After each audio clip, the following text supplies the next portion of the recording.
cracking. I'm from Reading, Pennsylvania.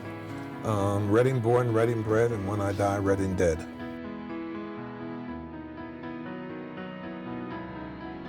Growing up black in Reading, there was not a large black population in Reading, so it was, and I grew up during segregation, so there were places you couldn't go and there were places you could go, and so it was a little tough.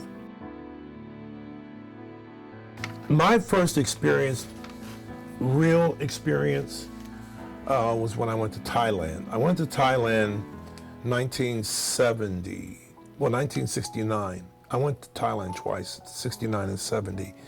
And that was the first time I actually experienced not being looked at, Yeah, I mean, over this, you turn around and there's somebody staring at you. I was actually in an environment where I actually felt free. I think when I went to middle school or junior high school, I went to the library. Librarian, her name was Miss Kilgallen. She was Irish. And I asked her where the black books were, and she said, there are none. She said there were, and I didn't accept that. I went from one end of the library to the other end of the library. I looked at every row looking for blacks. And when I got to the far corner of the library, on the bottom shelf, I found Booker T. Washington, George Washington Carver, W.E.B. Du Bois, Langston Hughes. What happens to a dream deferred? Does it drop like a raisin in the sun? Does it fester like a sword run? Does it stink like rotten meat, or does it explode? I found Alexander Dumas, who wrote The Three Musketeers, The Count of Monte Cristo. Yeah, I was proud when I found those books there, and I sat on the floor, and I can remember having those books in front of me, and looking and seeing black writers. The Miseducation of the Negro by Carter G. Woodson and J.A. Rogers, and I was proud. I found those books, and yeah, so that was a sense of pride.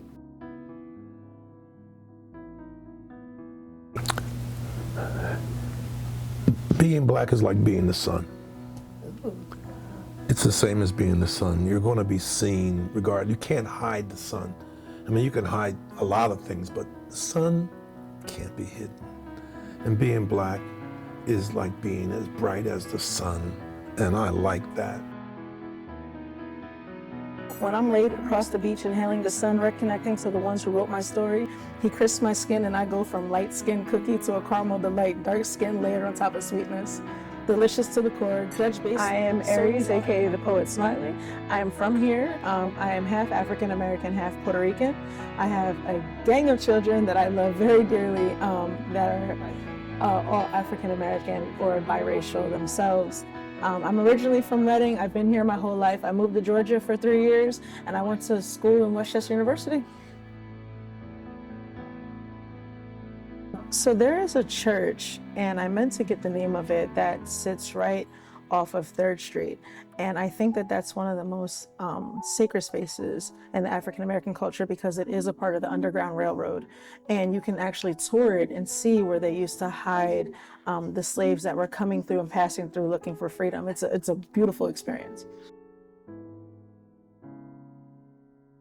So I can honestly say when I was younger, it was a lot harder for me because it seemed like I wasn't Spanish enough and I wasn't black enough. So I kind of sat in this in-between state of who do I belong to, where do I belong? As I grew older and I met more people and I've experienced different things, I feel like I'm able to just blend on where I'm at and kind of, I don't want to say chameleon myself, because I'm not hiding or shading myself or changing myself for anybody. I can be who I am and be accepted on both sides. Older wise, but younger wise, I really didn't have that. So it was a lot harder. I had to learn how to adjust. I had to learn how to navigate. And through those skills, I was able to just blend in with everybody and be good with everybody. I'm happy with everybody. I've always been proud. I've never had a doubt in my mind, even though there was a struggle in the beginning of trying to identify myself. When that realization came that I'm proud to be both, you know what I mean? I always stayed with it. I'm proud of both of my sides. I'm proud to be African American. I'm proud to be Puerto Rican, and nobody can take that from me. This new generation, they love to be free and run wild, but they don't realize what it took to get there. So they don't appreciate all that effort because it wasn't that long ago. You know what I mean? Like, if I'm about to be 40, oh my God. And if you think about it, only 20 years prior to that, people were still fighting for their rights. So it's insane to think that that gap between what the younger and the older generation are experiences is so great, considering it wasn't that long ago that we were still fighting for simple things. Incredible. It's fantastic, amazing, any of those words. Hello everyone, I'm Tiana Zavala and I'm an urban farmer here in the city of Reading. Being a Black farmer in Reading is very important. Black farmers have a rich history across the United States, especially when you look at urban farming, community gardening. You know, we historically have helped support like mutual aid, community medicine, and ultimately bringing people together, which helps heal the community.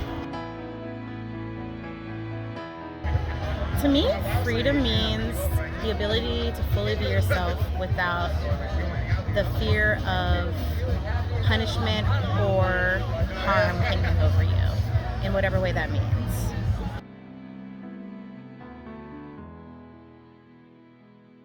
I definitely could say one of the times that I felt seen, supported, and celebrated as a Black queer woman in Reading was actually during Black History Month this year.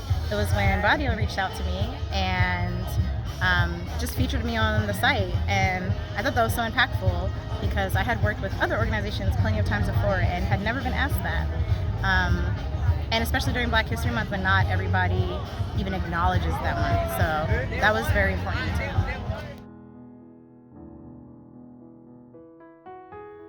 me. My name is Dan Moore. They call me Danny Moore's Barbershop. I'm originally from North Carolina. Came here when I was 17 years old with a dream. And my dream was to be a barber and to open my own barbershop.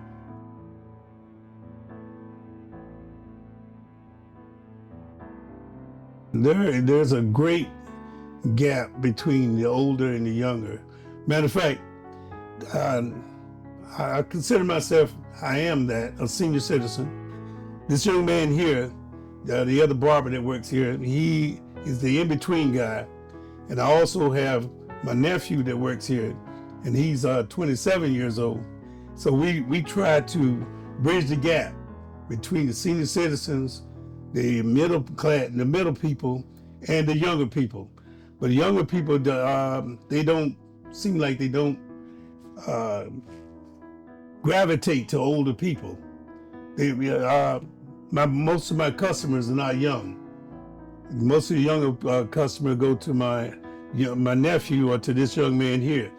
And I'm finding that they don't know how to communicate. You know what I mean? And I'm trying to open that door, and the only way that I can reach them is through someone else that I can pour myself into. You know what I mean? So I'm trying to pour myself into my nephew so my nephew can reach that generation of people.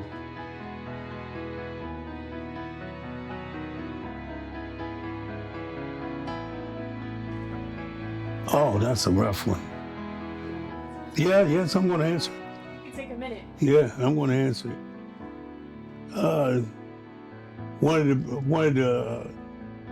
We are the minority in the city of Reading as Black men and Black women. And it seemed like we are the lowest one on the totem pole. We get the last of everything. It makes it harder for us to get loans, get mortgages, be able to buy cars, and it seems like it's harder for us to climb the ladder of success. The more we try, the harder we do, the more it seems like the doors are closing in our faces. And we trying to do what is right. We try to get education. We push education. We push family, and we push anything that would cause us to be elevated. You know what I mean? But it seems that the doors keep closing. Other minorities move into the community, and when they move into the community, it seems like they use us as stepping stones. What we built on, it seems like they use it to their advantages more so than we do. And whatever we do, it seems like it's still hard for us to climb the ladder of success. We can have an education, and it still won't make that much of a difference. We can have money, but it's just black money. And when we try to get loans to open businesses, it makes it. I got to go all the way back to my great grandmama and great granddaddy, to vouch for me. And even though I may have a good credit, it's not good enough. So we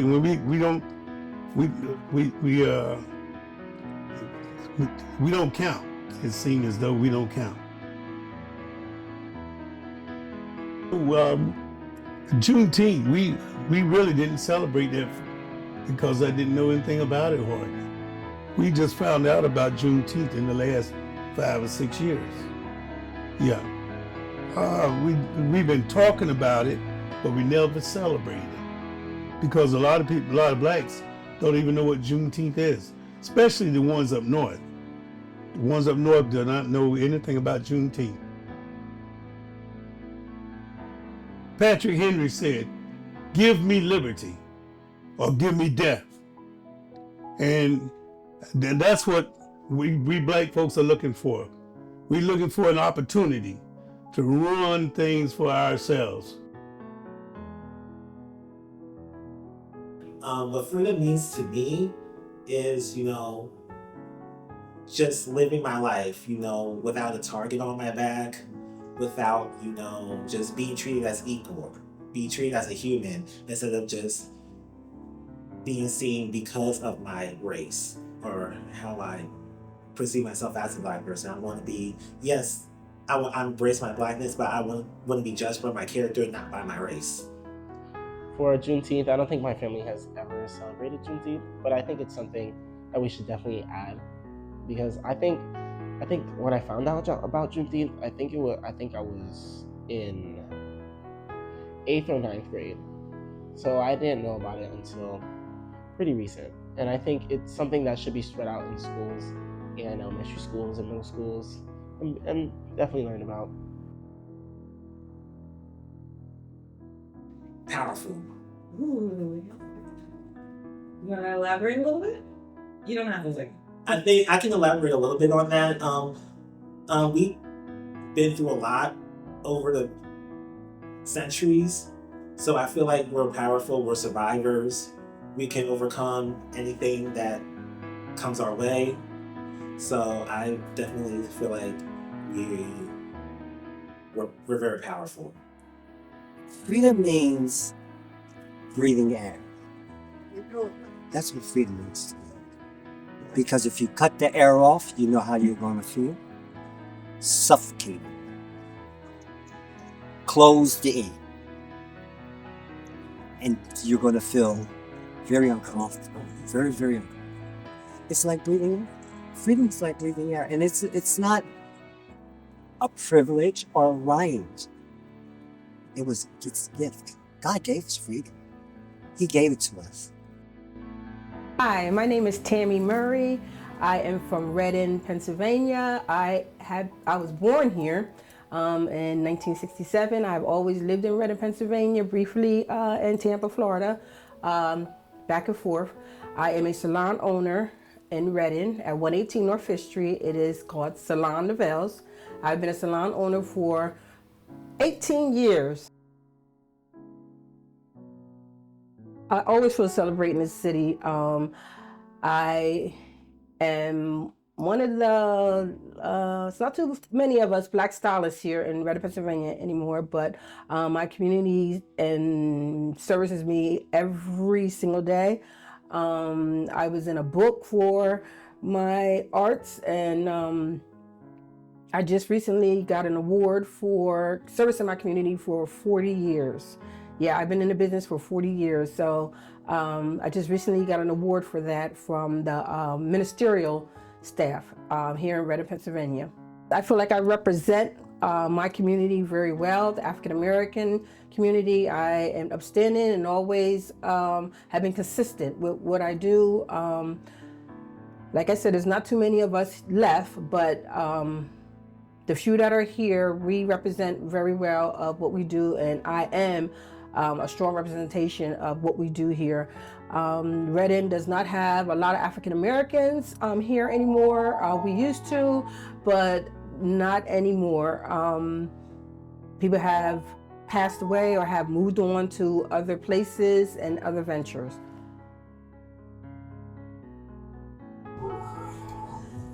I'm big on freedom as well as liberty, but freedom is important, and it takes moments for you to realize what freedom really is. And freedom can be something as big as, you know what, you have freedom to go do what you want, or that, you know what, you can walk outside your door and just look up at the sky. Because sometimes it's positions that you've been in life where things you don't have the freedoms that you may have now, and everyone laid down something laid the pipeline for you to be where you at today, which is why everyone should always look back and appreciate those before them and the sacrifices they made for you to live how you live now. And that's one thing for me that I really take serious, is that my brother knows, anybody who knows me know, like I'm a free spirit. So I appreciate the fact that, I can do what I want when I feel like I want to do it, how I want to do it. And I also understand that it came with a lot of hard work from myself and everybody around me, and people way before I could even know who they were. And that's important. So for me, what freedom means to me is, was that the question? Yeah. The freedom is to have the ability to not have limitations on yourself, but also having the discipline of not to abuse it. We have a lot of freedoms. We all have a lot of freedoms, but the average human being take a lot of them for granted. And sometimes we harp on the things we don't have, but don't look at the things that we do have. So for me and my brother, we have our own business. This is not where I want to be. It's not where he wants to be. It's not where we wanted to be at, right? But we've been in business for 16 years. Like we've had our own barbershop for 16 and a half years, as of 2 days ago, right? And that's a big feat. That's a feat, but we be so motivated on the next best thing, and the way our minds work, that sometimes we do forget that. But this is the freedom that we created for ourselves. Well, we got help. We had help for sure, but just to sit here, my brother, it's nothing better than this. My cousin, nephew, homie, like, it's nothing better than this. We can only go up. So some people don't have this foundation.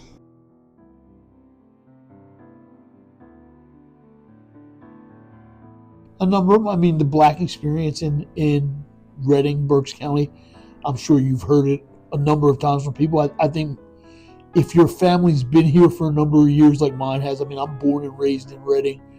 My mother was the first person in my family born here. My grandparents are from South Carolina. They left the South right after World War II was over. My grandfather was in the war, and they came to Reading looking for opportunity, better jobs, and more cultural freedom.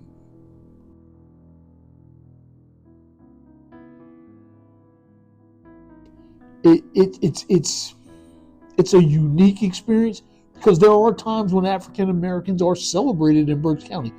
I think athletic achievement. There's probably not a high school in Berks County that doesn't have some African Americans who are record holders, who have achieved at great lengths in athletics, and they celebrate them, they uphold them. I'm a Reading High graduate. My cousin is Donnell Marshall, the first professional basketball player from Reading High. I played football, I wrestled, I mean, so they surely celebrate academic achievement, musical achievement. I think it's when you want to take your place in the boardroom is where you see pushback. For me, my experience as a lawyer, I mean, obviously I'm here, I'm at Barley Snyder now, I'm doing well. But my path was different than a lot of my colleagues. I mean, I started out as a public defender.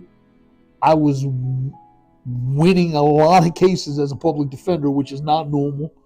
And my peers who were not doing as well as I was were getting job offers from firms. I was not getting any job offers. So I went to the city solicitor's office, and Barley was like one or two. After 7 years of being chief legal counsel for the city of Reading, Barley was one of two firms that made offers to me. So my career path wasn't as upwardly mobile as my peers.